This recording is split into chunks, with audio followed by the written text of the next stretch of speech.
Hi అండి, బాగున్నారా?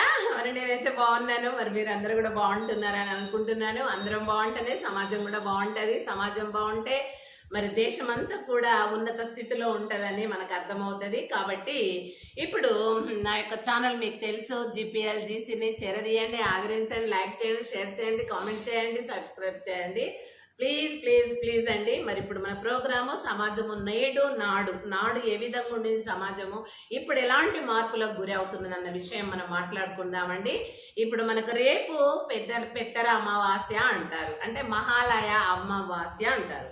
ఈ మహాలయ అమావాస్యను దేన్ని పురస్కరించుకొని చేస్తాము మనం దసరకు 10 దినాలు ముందుగా, అంటే నవరాత్రులన్నీ కూడా స్టార్ట్కు ముందు చేస్తాము. రేపటి నుండి నవరాత్రులో మరి ఆ పెద్దలకు బియ్యము అవి పూజలు చేస్తారు, పితృలకు తృప్తిపరచడం. మరి దాంట్లోపల ముఖ్యంగా మనం పెద్దవాళ్లకు, చనిపోయిన మన పితరులకు ఎందుకు ఆ పూజను, అంటే వాళ్ళను తృప్తిపరిచే విధంగా ఆ పూజను ఎందుకు నిర్వహిస్తారు మహాలయ అమావాస్య నాడు అని అంటే, ఆ పితృలు మనకు జన్మనిచ్చారు, మనని పెంచి పెద్దగా చేసి పోషించారు. మరి దేవుడు తీసుకున్నప్పుడు వాళ్ళు దివంగతులు అయ్యారు కాబట్టి వాళ్ళు కూడా దేవతలతో సమానం అనేటువంటి దృక్పథంతో మనం అందరం కూడా మన దేశవ్యాప్తంగా పూర్వము నుండి సంక్రమిస్తున్నటువంటి ఈ ఆచారాన్ని అందరం కూడా అవలంబిస్తూ ఉన్నాము, ఆచరిస్తూ ఉన్నాము. మరి అందరికి కూడా ఈ పండగ శుభాకాంక్షలు నేను ముందుకు మీకు తెలియజేస్తున్నాను.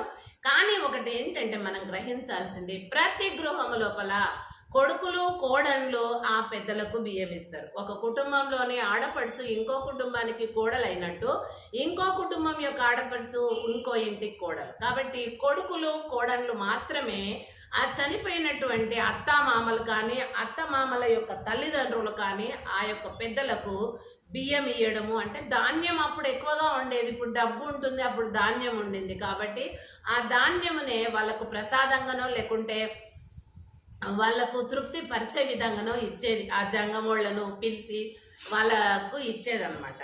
ఆ సజ్జలు, రాగులు, తైద కంకులు, సద్ద కంకులు, జొన్న కంకులు, ఇవన్నీ కూడా ఈ టైంకు పొలాల్లో ఉంటాయండి. అవన్నీ తీసుకొచ్చి మరి అదే విధంగా బియ్యము, మరి జొన్నలు, సద్దలు ఏముంటాయో అవి తీసుకొచ్చి వాళ్ళ పేర్ల మీద చదివించి మరి ఆ యొక్క జంగం వాళ్లకు ఇస్తారనమాట. వాళ్ళు పిలిపిస్తే వస్తారు. ఇంటింటికి ఆడ ఇల్లు శుద్ధి చేసి మరి ఆ విధంగా కలాపి వేసి అవన్నీ చేసి కూడా ఎంతో చక్కగా వారిని ఒక పితృదేవతలలాగా మనము ఆచరించే ఆచారం మనకుందండి. కానీ మరి ఈ రోజుల్లో పితృలని చంపేస్తున్నాం. ఒక భర్త భార్యలు అనేటువంటి తల్లిదండ్రులు, తండ్రి పెద్దవాడు వయసులో ఆ కాలంలో చిన్న ఆడపిల్లలను